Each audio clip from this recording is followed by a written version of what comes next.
On the surface, the Lloyd District might not look like one of the most environmentally friendly neighborhoods on the West Coast, but don't tell that to Kristen Leiber.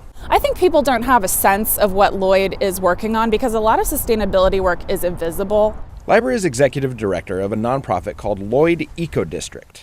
And within the last few months, the Lloyd neighborhood became one of just a handful of neighborhoods in the entire world to earn the coveted EcoDistrict certification. Leiber said the designation is sort of like the LEED certification you see on buildings, but for the whole neighborhood.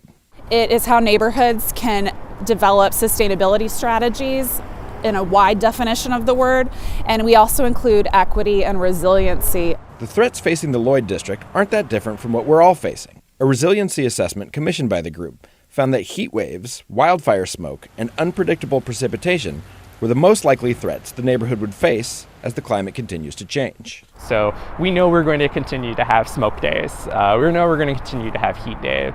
So we are thinking about, from a building standpoint, what upgrades do buildings need to do to respond to this increasing frequency of heat waves? That's Joshua Baker, outreach coordinator with the nonprofit.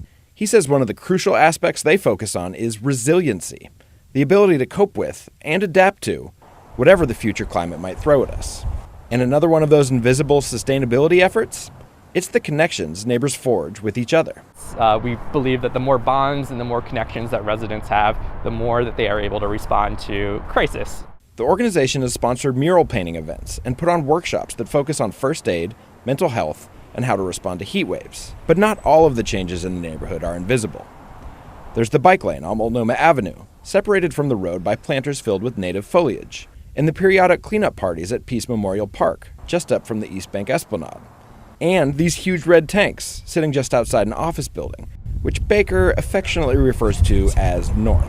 Which is the natural organic recycling machine, which recycles most of the wastewater. I think actually all of the wastewater on site, and then that is reused for irrigation, toilets, and things like that, and is amongst one of the more sustainable developments in the country.